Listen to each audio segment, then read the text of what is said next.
Mom said drop out of college to pay for Golden Boy Bros school and swanky life. I've got an older brother who's 3 years my senior, and a younger sister who's 8 years younger than me. I'm the middle child, and as you might guess, that's come with its fair share of issues. Years ago, when I was gearing up for my third year at university, I approached my mom like any normal day to discuss the tuition fee. I had always been a diligent student, balancing my academics with the expectations at home. But that day, her reaction was anything but normal. Instead of the usual discussion about payment plans and budgets, she got extremely frustrated and snapped at me to take a semester off. This suggestion blindsided me. We ended up in a heated argument where she finally spilled the beans. It turned out they couldn't afford to pay for both my brothers and my tuition anymore. You see, they had planned their finances based on both of us graduating in 4 years. But here's the catch.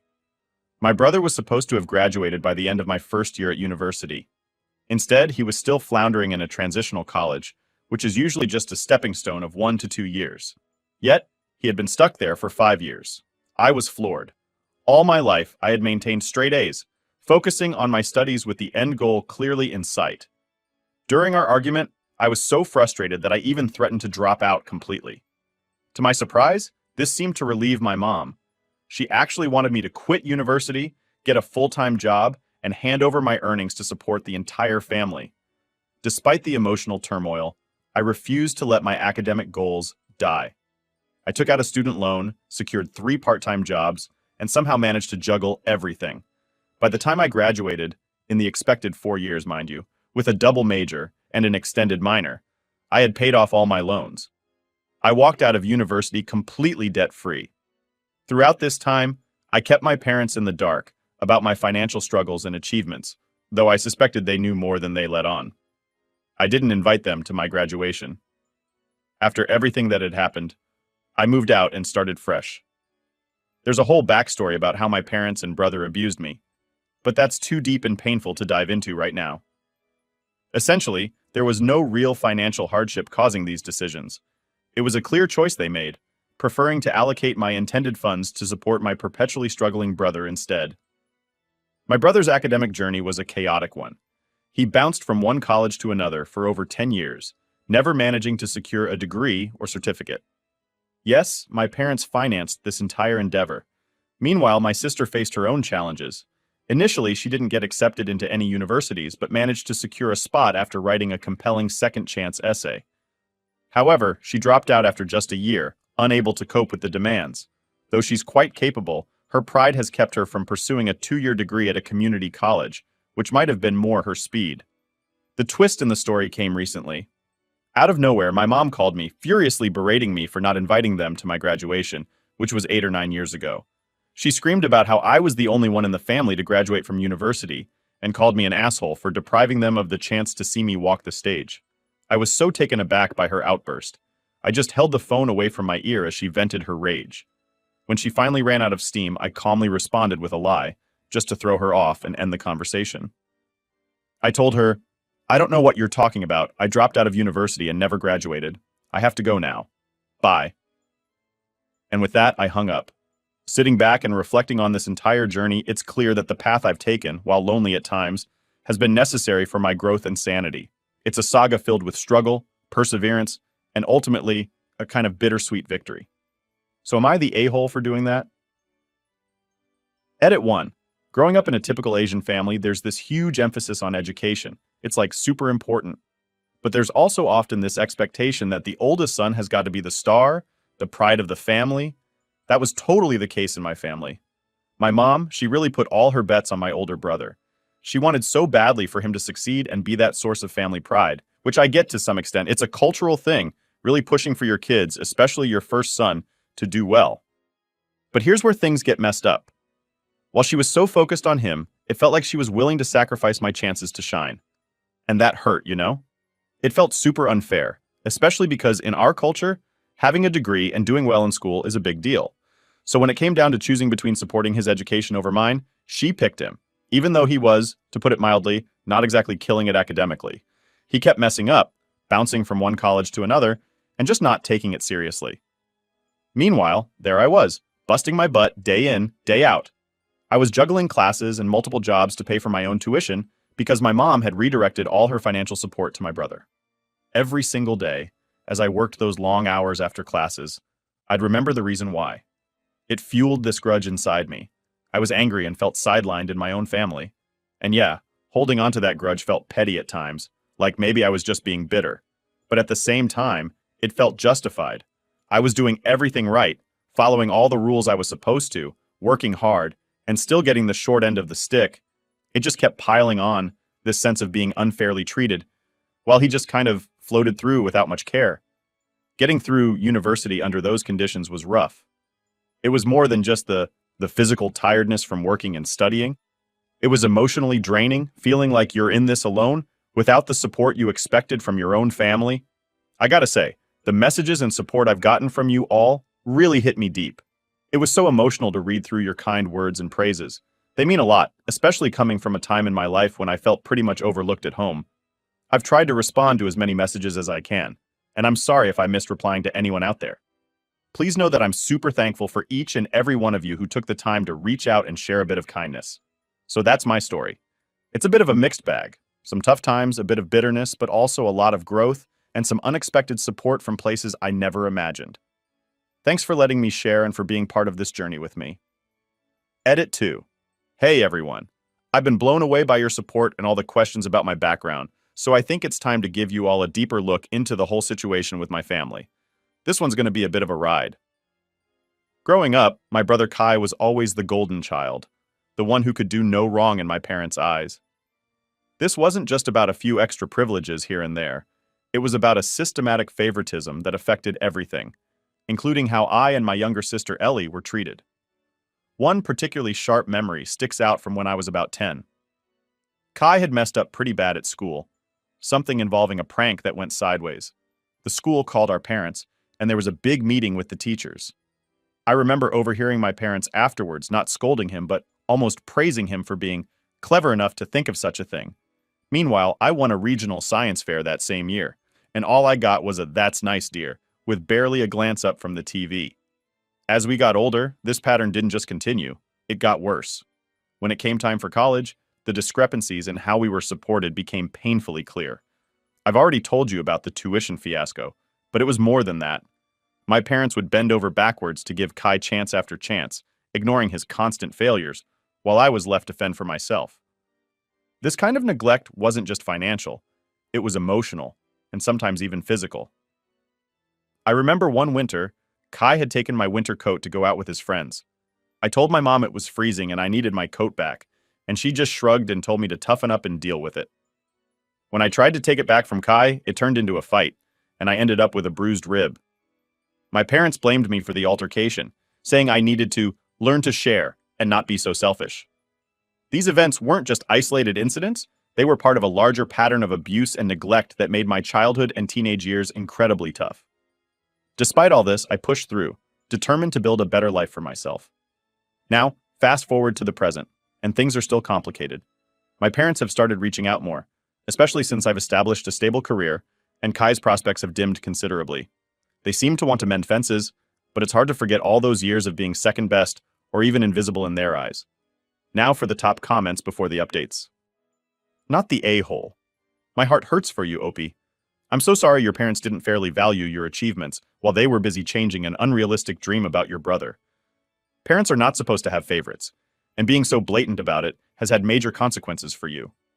I just hope you come to feel that you don't have to hide your degree because you worked so hard to get it, even in the face of pretty extreme odds. And you did it all by yourself. I hope you get to a place where you can reduce contact with them for your peace of mind. After you took charge of your own future, you owed your family nothing, especially if they abused you growing up. Congrats, Opie, on your achievements. You should be proud of yourself if you've distanced yourself from them. I would say that they are trying to get back into your good books because you seem to be the only successful child. Ignore them. They don't deserve you. I didn't realize there was a culture thing involved. I can see more now how she had such high hopes for her son. However, as you said, your track record was a lot better and she should have been able to predict that you would be her best shot at graduating and fulfilling that pride she wanted. You absolutely have no reason to feel bad for being petty. In fact, I don't even really see it as being petty. You were genuinely hurt by their action and so didn't want them at your graduation. The fact that so much time has passed and she's now taking it out on you suggests that potentially she's feeling a bit of guilt, not the whole. And while I come from a different cultural and family background from what I've seen in your replies to comments, I had a similar experience with my mother. She insisted I focus on my studies and not get a part-time job, and then threatened to cut my funding multiple times over petty disagreements. I'm graduating in August, made it through with student loans and financial support from my dad. Last month, my mom was asking about when I graduate and said, "You'd better invite me to your graduation." Thanks to that which shall not be named, I'm not having an official graduation, but I'm not inviting her to the mini celebration I'm planning to have instead. Update 1. It's just another ordinary Tuesday evening. I'm at home, juggling the usual, preparing dinner while keeping an eye on my energetic toddler. The last rays of the sun are fading, and the kitchen is filled with the warm aroma of spaghetti sauce when my phone vibrates on the counter. I glance at the caller ID. It's Mom. Taking a deep breath, I brace myself and answer, "Hey Mom, what's up?" Without missing a beat, she dives right in.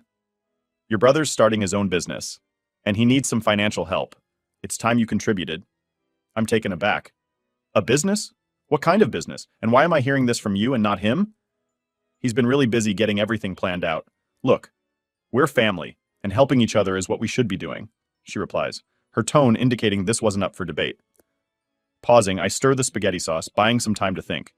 "Mom, I've got a lot on my plate right now. Between work and taking care of my own family, I'm not sure I can just lend out money." She snaps back, "You always say that. When are you going to start thinking about your family? Your brother needs this support." Feeling my frustration rise, I try to keep my voice even. "I am thinking about my family, Marion, our son, our future. Why does supporting the family always mean supporting his ideas? When do my needs get a priority?" The line goes quiet for a moment. Then she says, "You're being selfish, always thinking about yourself. Your brother needs this more than you right now." "Mom, I'm not being selfish. I'm being responsible. I can't fund his business venture on a whim. If he wants my help, he needs to call me himself and explain his plan. I need to know more before I consider anything." Her voice turns icy. "Fine. Expect his call then. But remember, we're supposed to support each other. That's what families do." And with that, she hangs up. Shaking my head, I go back to dinner, but my appetite is gone. The call has stirred up all the old family dynamics, me being asked to step up and help, regardless of my situation. A few days pass, and true to Mom's word, my brother calls. "Hey, I heard you talk to Mom. I'm starting a tech startup, and I really need some cash to get things off the ground." "So, what's the business about? Do you have a business plan I can look at?" I ask, trying to sound supportive yet cautious. "It's still in the early stages, but it's going to be big. Trust me, I just need some funds to start with." I sigh. "I need more than just trust me. I need details, projections, a real plan. You're asking for a significant investment." He gets defensive. "I knew you wouldn't believe in me. Everyone else thinks it's a great idea." "Believing in you isn't the issue," I reply. "It's about being responsible. I have a family to think about. If you send me a detailed plan, I'll consider it, but I can't promise anything." He hangs up, clearly annoyed. I'm left feeling drained, torn between family loyalty and the need to protect my own family's future. As the weeks roll on, the pressure mounts. Mom calls several more times, each conversation more strained than the last. My refusal to blindly finance my brother's vague business plan becomes a major family controversy. "Everyone thinks you're being unreasonable and cold," Mom accuses during one particularly heated call. "I'm being practical, Mom. I can't invest in something that doesn't seem secure. It's not just about what I want. It's about what's safe for my family." She doesn't take it well. "Your brother could use your support. Remember, family first." This mantra, family first, has always been skewed in favor of supporting whatever my brother wants. It's a cycle I know all too well. The expectations, the pressures, they're all too familiar, but this time, I'm determined to hold my ground. I eventually sit down and write a lengthy email to my brother, explaining my position and offering to help him in non-financial ways. I suggest resources, offer to review his business plan, and give him advice on securing funding from more appropriate channels. Days turn into weeks, and the tension doesn't ease. Mom's calls become less frequent but more accusatory. I start to wonder if I'm indeed being too harsh, but a chat with Marion reassures me. "You're doing the right thing," she says. "You have to protect our little family too." In the midst of all this, I realize that standing up for my own family's stability might mean challenging the old family dynamics. It's a tough realization, fraught with guilt and conflict, but necessary for our future. The saga continues, filled with emotional negotiations and the balancing act of family loyalties and personal responsibility. Update 2. It's been a hectic few weeks with all the family drama, and just when I thought things couldn't get any weirder, they did. One quiet evening, while I was scrolling through my social media, trying to unwind, I stumbled across something that made my heart sink. There was a photo of my brother at some fancy club, popping champagne and living it large with his girlfriend. The caption? Living the dream with my love, luxury life. This didn't sit right with me at all, considering he was supposedly scrambling for cash. I decided to dig a little deeper, calling a few friends who were closer to him to see if they could shed some light on things. What I found out was a real shocker. My brother wasn't starting any business. He was deep in debt from trying to keep up with a lifestyle he couldn't afford. He'd taken out loads of loans just to impress his girlfriend and his friends, and now he was in trouble. Armed with this info, I knew I had to confront Mom. I picked up the phone, my hands actually shaking a bit because I was so nervous about how this was going to go down. Mom, I started, trying to keep my voice steady, I found out about the debt. Why did you tell me it was for a business? There was a long pause on the other end. I could almost hear her weighing her words. Finally, she replied, her voice tired and resigned. Yes, I knew about the loans. But your brother is in a tough spot. His girlfriend will leave him if he doesn't take her on a fancy vacation to Europe. We can't let him lose her too. I couldn't believe what I was hearing. Mom, you want me to pay for his vacation? To help him keep a girlfriend who only wants him for his money? This is insane. She sighed deeply. I know it sounds bad, but he's your brother. He needs help. Can't you just help this one time? Helping him, just this time, has been happening all my life, Mom. It's always about saving him. When does it stop? When do I get to say enough is enough? I was really getting worked up now, my voice rising with every word. Mom's voice softened. I just thought, since you're doing well, you might want to help. He's family. That's exactly it, Mom. I am doing well because I work hard and I make smart choices. He needs to start doing the same. It's not fair to keep expecting me to fix his mistakes. There was silence again, this time heavy with unsaid things. Then she spoke, almost whispering. I'm sorry, I just don't want to see him fall apart. We thought, maybe you'd understand. Understanding is one thing, Mom, but enabling him is another. I can't do it. I won't do it. It's not good for him, and it's definitely not good for my family, I said, feeling a mix of anger and sadness. The conversation ended awkwardly, with Mom still trying to plead her case and me shutting it down. I hung up feeling drained and a bit lonely. It's tough, you know? You grow up with these people and you love them, but sometimes loving them means saying no. It means not jumping in to save them from every bad choice they make. It means letting them face the consequences so they can hopefully learn and grow. Sitting there, phone in hand, I felt the weight of what had just happened. I had stood up for myself and my little family, but it stung. It stung because it meant admitting that things with my brother and my mom were pretty messed up, and that maybe they wouldn't get better anytime soon. Now, I had to figure out how to move forward, knowing I'd probably have to keep setting these tough boundaries. It was going to be a challenge, but I was ready, or at least I hoped I was. Update 3. So, here's the deal. Things just went from bad to a whole new level of crazy. It was a typical Thursday night, and I was just chilling with Marion, watching some TV while our little guy slept, when my phone rang. It was Mom. The moment I heard her voice, I knew something was up. She sounded super upset, like she was on the verge of crying. Your brother, he's in jail, she managed to get out, her voice shaking. Jail? What happened? Slow down, Mom, I said, my stomach twisting. She took a deep breath, and then it all came pouring out. He got caught up in some really bad stuff. He started selling drugs to make money. It was just supposed to help him get out of debt, but then he got caught. His girlfriend found out and dumped him. She just took off. Now he's all alone. My head was spinning. Selling drugs, Mom? Seriously? That's what he decided to do? He was desperate. You know how hard things have been for him. He thought it would just be a quick thing, a way to fix everything fast, she explained, but her voice was full of worry. I rubbed my forehead, trying to process this. Mom, that's not just a bad decision, it's illegal. It's serious. Why would he risk so much? He wasn't thinking, obviously. He just saw a quick way out and took it, she replied, her voice breaking. Then came the part I dreaded the most. I need you to help him. We have to get him a lawyer. Get him out of this. He's your brother. We can't just leave him there. I felt a mix of anger and sadness. Mom, do you hear what you're asking me? He chose to sell drugs. He put himself in this position. Getting a lawyer, getting involved in this mess, it's not just helping, it's enabling him. I can't keep fixing his mistakes. But he's family. And family sticks together, she insisted, her voice full of desperation. Sticking together and fixing reckless mistakes are two different things, Mom. What he did could land him in prison for years, and what about Marion and our son? I can't risk our family's future like this, I said, trying to stay firm. Her crying got louder. Please, I'm begging you. If we don't help him, who will? He's scared and alone. It tore me apart to hear her like this. The part of me that grew up with my brother, the kid I used to play and share secrets with, it hurt to think of him scared and alone. But then I looked over at Marion and our sleeping son, and I knew I had responsibilities here that I couldn't ignore. Mom, he's got to face the consequences of his actions. It's the only way he might learn and change. I can't clean up this mess for him. Not this time, I told her, my voice heavy with my own pain. The conversation ended with her still crying and me feeling like the worst son and brother in the world. But deep down, I knew I had made the right decision. I spent that night tossing and turning, thinking about everything. Marion was supportive, reminding me that we had our own little family to protect and that I was doing the right thing, even if it felt awful. Over the next few days, I struggled with guilt and worry. I kept thinking about my brother sitting in a jail cell because of the choices he made. It was hard not to jump in and rescue him like I had so many times before.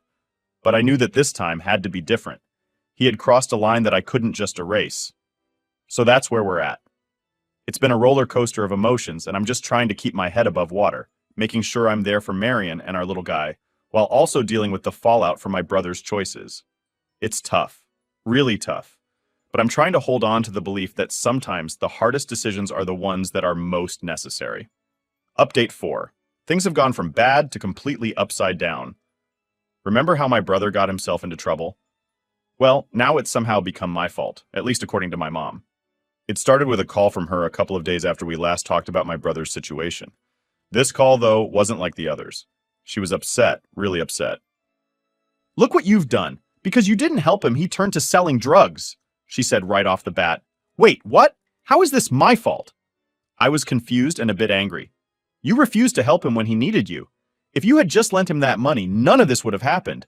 He felt like he had no other choice, she shot back. I couldn't believe what I was hearing.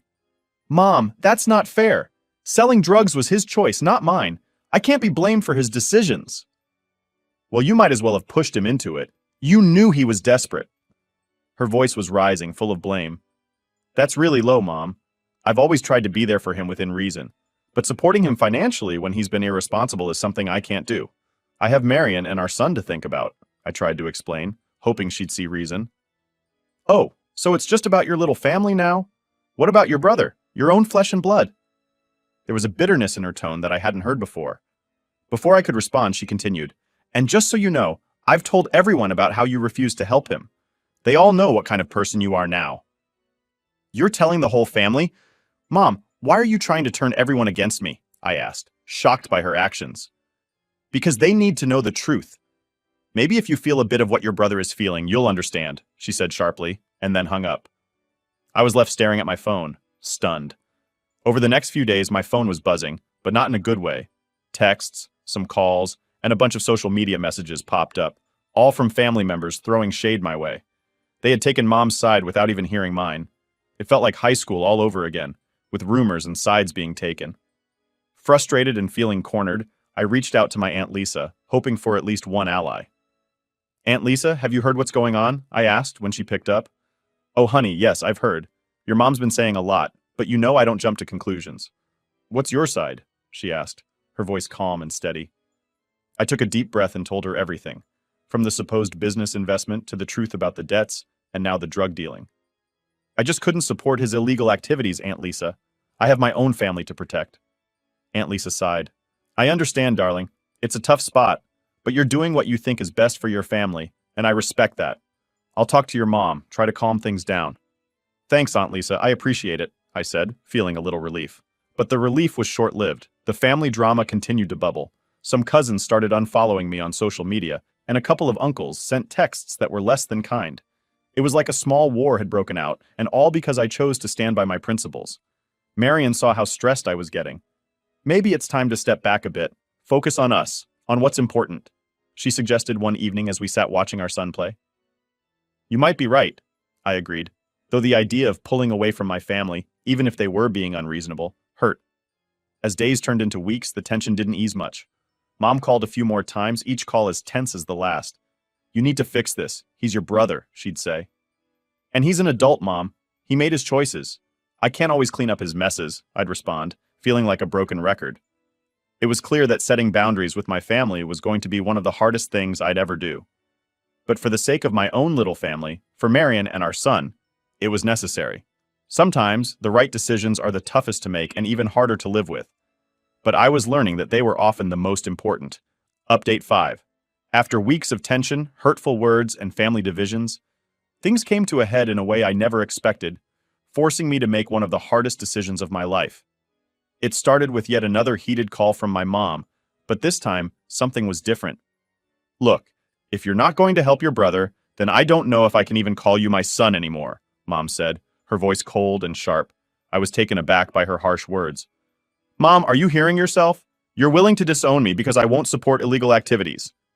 It's not about that. It's about family sticking together, and you've shown where your loyalties lie, she retorted. This conversation felt like a breaking point. Mom, my loyalty is to my family, Marion and our son. I've tried to be there for everyone, but I can't support the choices brother has made.